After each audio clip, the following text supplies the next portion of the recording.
So friends, अब हम जो टॉपिक पढ़ने जा रहे हैं वो है मार्केट प्लेयर्स का। मार्केट प्लेयर्स जो हैं वो तीन टाइप के होते हैं। एक होता है हैचर, एक होता है स्पेकुलेटर और एक होता है आर्बिट्रेटर।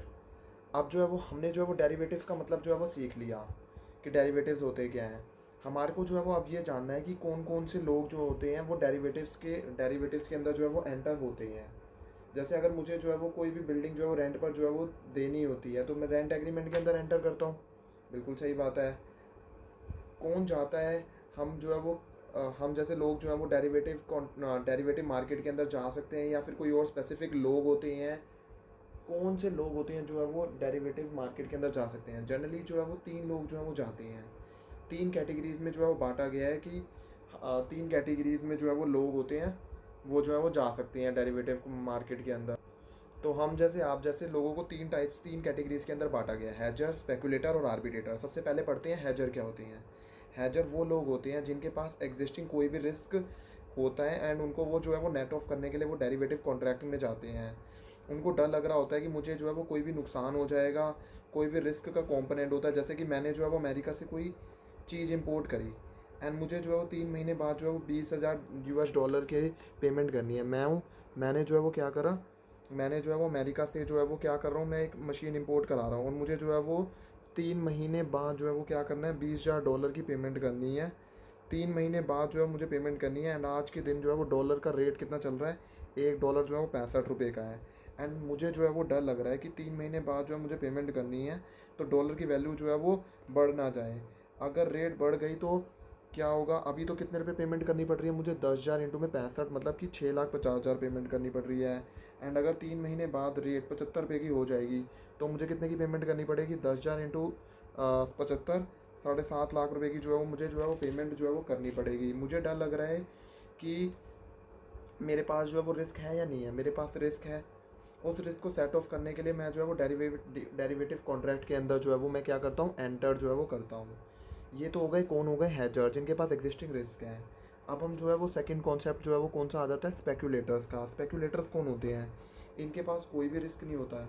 ये बस मार्केट में जो है वो क्या करने जाते हैं, कमाई करने के लिए जाते हैं। जो लोग डेली इंट्राडे ट्रेडिंग नहीं करते, आपने सुना होगा इंट्राडे ट्रेडिंग कर रही हैं, वो सारे के सारे स्पेक्यूलेटर्स होते हैं। इनके पास जो है वो क्या करना होता है, ये बस जो है वो क्या करते हैं, प्राइस अगर ऊपर जा रहा है या फिर प्राइस जो है वो नीचे जा रहा है, बस ये वहीं पे पैसा लगाते हैं और जो है वो उसी को डेरिवेटिव कॉन्ट्रैक्ट बोलते हैं। ये देखते रहते हैं कि जो है वो किसका फ्यूचर कॉन्ट्रैक्ट में पैसा लगाना है, किसके अंदर बाय कॉन्ट्रैक्ट के अंदर लगाना है, किसी के अंदर सेल कॉन्ट्रैक्ट के अंदर लगाना है। ये कोई कैलकुलेशन वगैरह नहीं करते। ये बस जो है वो एक्सपेक्टेशन के हिसाब से क्या करते हैं, पैसा लगाते रहते हैं। मतलब एक तरह से क्या बोलें, ये सट्टा लगाते हैं बस। अगर मैं जो है वो आपको सिंपल वर्ड्स के अंदर बोलने की जो है वो बात करूँ, बस ये क्या करते हैं, सट्टा लगाते हैं। तो हमारे कितने टाइप के हो गए? एक तो एक जो है वो हमने पढ़ा है कि जो है वो कितने होते हैं। एक होता है हैजर, एक होता है स्पेकुलेटर और एक होता है हमारे पास आर्बिट्रेटर होता है। बिल्कुल सही बात है ना? और एक बात बताओ, अब जो तीसरा कौन सा आता है? आर्बिट्रेटर। आर्बिट्रेजर्स क्या आर्बिट्रेजर्स आर्बिट्रेजर्स कौन से लोग होते हैं? ये होते स्पेकुलेटर की तरह ही हैं, बट ये जो है स्पेकुलेटर से थोड़ा सा जो है वो अलग सोचते हैं। ये क्या करते हैं, ये कुछ कैलकुलेशंस करते हैं एंड कैलकुलेशन करने के बाद जो है वो डिसीजन लेते हैं। ये जो है वो आसपास की सारी जो है वो इन्फॉर्मेशन अपने पास रखते हैं और जब इन्हें लगता है कि जो है वो मतलब बाय पोजीशन लेनी चाहिए, बाय पोजीशन ले लेते हैं। जब इन्हें लगता है कि सेल पोजीशन लेनी चाहिए, ये सेल पोजीशन ले लेते हैं और जो है वो ये ऐसे ऐसा करते हैं, तब जाकर जो है वो होता है। ठीक है, तो यहाँ पर हमने पढ़ लिया कि हैचर क्या होते हैं, स्पेकुलेटर क्या होते हैं एंड आर्बिट्रेजर्स क्या होते हैं। सो फ्रेंड्स, ये सीखने के बाद कि हैचर क्या होता है, स्पेकुलेटर्स क्या होते हैं एंड आर्बिट्रेजर्स क्या होते हैं, हमें इसके बाद ये सीखना है कि ट्रायंगुलर आर्बिट्रेज क्या होता है। देखो, मान लो तीन करेंसीज हैं, यूएसडी है, आईएनआर है एंड यूरो है। ठीक है, अब ये तीन जो करेंसीज हैं, इनके जो प्राइस डिफरेंसेस से हम जो है वो ये तीन जो है करेंसीज हैं, अगर ट्रायंगुलर आर्बिट्रेज जो है वो ये कहता है कि हमारे को जो है वो आर्बिट्रेज अपॉर्चुनिटी जो है वो निकालनी है, आइडेंटिफाई भी करनी है एंड एक्सप्लॉइट करनी है, पूरी यूज़ करनी है, जो कि आएगी जो भी प्राइस डिफरेंसेस आ रहे हैं ना इन तीन करेंसी के चेंज के अंदर, जो भी फॉरेक्स मार्केट के अंदर इन तीन करेंसीज के अंदर चेंज होगा। कोई भी करेंसीज हो सकती है, बट कितनी करेंसीज होनी चाहिए? 3 डिफरेंट करेंसीज जो है वो होनी चाहिए। ये कॉन्सेप्ट हमें ये सिखाता है कि 3 डिफरेंट करेंसीज होनी चाहिए और जो है वो इसके अंदर 3 ट्रेड्स होने चाहिए। थ्री ट्रेड्स का मतलब क्या है? देखो, थ्री ट्रेड्स का मतलब यहाँ पर ये है कि हम एक्सचेंज करेंगे फर्स्ट करेंसी को, हम जो है वो एक्सचेंज करेंगे सेकंड करेंसी से, सेकंड करेंसी को हम जो है वो एक्सचेंज करेंगे थर्ड करेंसी से, एंड थर्ड करेंसी को हम जो है वो एक्सचेंज कर देंगे वही फर्स्ट करेंसी से। उसे बोला जाता है ट्रायंगुलर आर्बिट्रेज। देखो, यहाँ से हम यहाँ गए, फिर यहाँ से हम यहाँ गए, एंड यहाँ से हम यहाँ गए, इसीलिए जो है वो क्या है, फर्स्ट को सेकंड से, सेकंड को थर्ड से, एंड थर्ड को फर्स्ट से। तो ये क्या बन गया? एक ट्रायंगुलर बन गया, इसीलिए इसे क्या बोला जाता है? ट्रायंगुलर आर्बिट्रेज भी बोला जाता है। देखो, ये जैसे ट्रायंगुलर आर्बिट्रेज होती है, ट्रायंगुलर आर्बिट्रेज जो है वो तब पॉसिबल होता है जब एक्सचेंज रेट जो है वो हमारे क्रॉस रेट्स नहीं है। ऑब्वियस सी बात है, मतलब यहाँ पर जो है वो ऑब्वियसली जो है वो मतलब यहाँ से सीधा जो है वो लिंकेज नहीं होना चाहिए, तभी जाकर जो है वो ट्रायंगुलर आर्बिट्रेज जो है वो तभी पॉसिबल होता है। तो आपको ये बात याद रखनी है, जब जो है वो हमारे क्रॉस रेट से हमारे एक्सचेंज रेट अलाइंड नहीं है, तभी जाकर जो है वो ट्रायंगुलर आर्बिट्रेज का कॉन्सेप्ट जो है वो लगता है। देखो, इसको ना एग्जांपल के थ्रू समझते हैं। मान लो यूरो बाय आईएसडी जो है वो हमारे पास है 1.25 का, यूएसडी आईएनआर जो है वो हमारे पास है 65 का, और यूरो आईएनआर जो है वो कितना है 80.65। तो हमारे पास यहाँ पर थ्री डिफरेंट करेंसी पेयर्स हो गए, यूरो आईएसडी, यूएसडी आईएनआर और ईयूआर आईएनआर है। अब आर्बिट्रेचर जो है वो क्या करता है? मान लो उसके पास जो है वो 1000 ईयूआर है, और वो जो है वो इसे एक्सचेंज कर रहा है 1250 यूएसडी से। समझ रहे हो? उसके पास ये है और वो जो है वो इससे एक्सचेंज कर रहा है। देखो कैसे उसने एक्सचेंज करा, 1000 ईयूआर को मल्टीप्लाई कर दिया 1.25 से, तो उसके पास क्या निकल गया? यूएसडी जो है वो निकल कर आ गया, क्योंकि ये यूएसडी है ना, ईयूआर यूएसडी, तो यूएसडी निकल कर आ गए। अब उसने क्या करा, फर्दर जो है वो इसी यूएसडी को एक्सचेंज करेगा ताकि उसके पास आईएनआर आ जाए।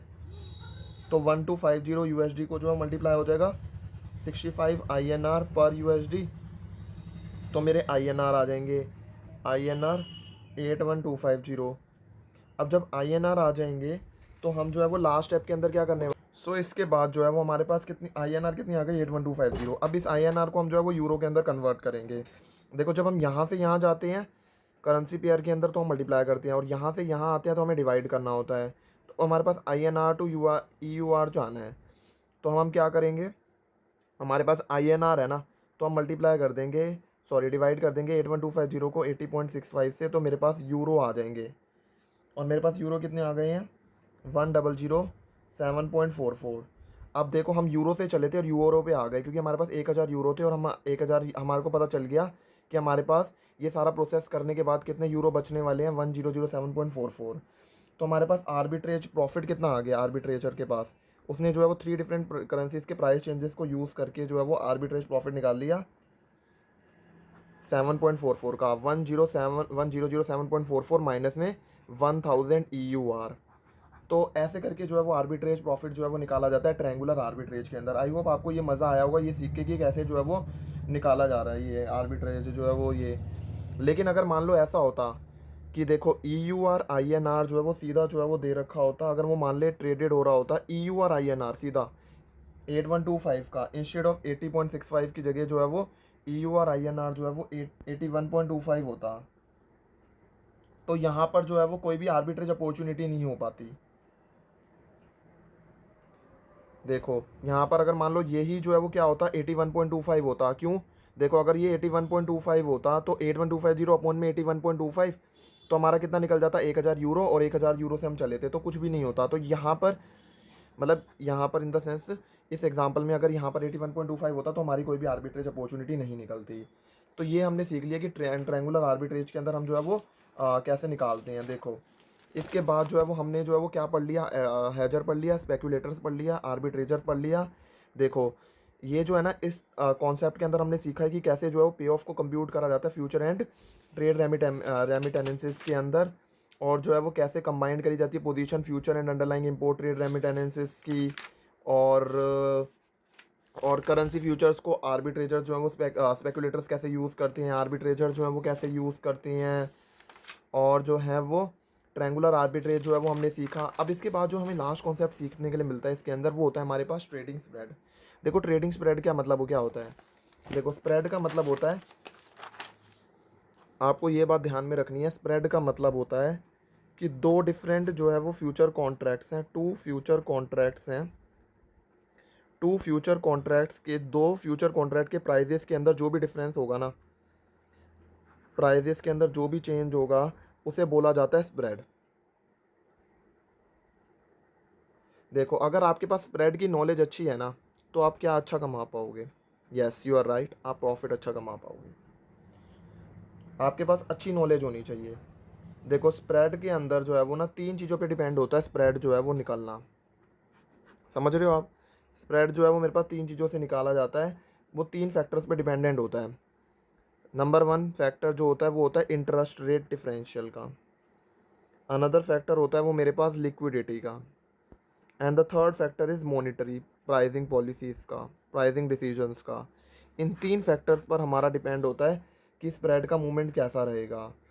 देखो एक क्वेश्चन जो एग्जाम में बार बार हर मॉक टेस्ट के अंदर, हर चीज़ों के अंदर आपको जो मिलेगा कि इंट्रा करेंसी पेयर स्प्रेड क्या होता है। देखो इंट्रा करेंसी पेयर स्प्रेड को हम कैलेंडर स्प्रेड भी बोलते हैं। Basically intra currency pair spread को हम जो है वो कैलेंडर स्प्रेड भी बोलते हैं। और यहाँ पर इंट्रा करेंसी पेयर स्प्रेड के अंदर क्या करा जाता है, ये जो है वो करा जाता है वन लॉन्ग फ्यूचर्स का करा जाता है and one short future contract का करा जाता है। और इन दोनों ही के अंदर जो है वो सेम एक अंडरलाइंग होता है, बट इनकी मैच्योरिटीज़ जो है वो डिफरेंट होती है। मतलब इसी की मैच्योरिटी जो है वो, जो हमने एक फ्यूचर को लॉन्ग करा है और एक फ्यूचर को शॉर्ट करा है, ये कभी मैच्योर हो रहा होगा, ये जो है वो कहीं और किसी और टाइम के अंदर मैच्योर हो रहा होगा। तो ये क्या होता है, इंट्रा करेंसी पेयर स्प्रेड बोलते हैं। एंड बस आपको यही बात इसके अंदर जो है वो ध्यान में रखनी है, इन दोनों की मैच्योरिटीज़ जो है वो अलग अलग होती हैं।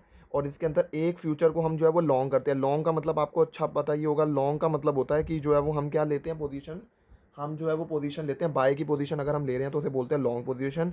एंड शॉर्ट पोजीशन का मतलब क्या होता है, देखो अगर हम जो है वो मार्केट में सेल की पोजीशन ले रहे हैं तो उसे जो है वो बोला जाता है शॉर्ट पोजीशन जो है वो बोला जाता है। तो इसके बाद हमने जो है वो ये सीख लिया कि ट्रेडिंग स्प्रेड को कैसे यूज़ करा जाता है यूजिंग द करेंसी फ्यूचर्स। देखो इसके बाद जो है वो बस छोटा सा टॉपिक है जो आप सेल्फ रीड भी कर सकते हो कि लिमिटेशंस क्या होते हैं करेंसी फ्यूचर फॉर हेजर्स के। देखो एक्सचेंज ट्रेडेड करेंसी फ्यूचर जो है वो स्टैंडर्ड कॉन्ट्रैक्ट होते हैं जो कि सेटल्ड किसके अंदर होते हैं, फ्यूचर्स जो है वो कैश के अंदर सेटल होते हैं, डिलीवरी नहीं होती। फॉर हेजर there might be a mismatch, timing वगैरह के अंदर मिसमैच होता है और ये जो टाइमिंग की वजह से जो है वो लॉस हो जाता है, और यही लिमिटेशन है करेंसी फ्यूचर फॉर हेजर्स के लिए। सो हमारा यहाँ पर ये टॉपिक ख़त्म हो जाता है, जहाँ पर हमने सीखा कि कौन कौन सी स्ट्रैटजीज़ जो है वो हमने यूज़ करी using the currency futures. Different kind of market participant पढ़े, 3 मार्केट पार्टिसिपेंट्स पढ़े। हमने जो है वो ये सीखा कि जो है वो स्प्रेड की ट्रेडिंग जो है वो कैसे होती है using currency futures, and limitations क्या होती है, टाइम का लॉस होता है। तो ये बेसिकली ये हमारे जो है वो लर्निंग ऑब्जेक्टिव्स रहे इस चैप्टर को सीखने के अंदर। So thank you everyone.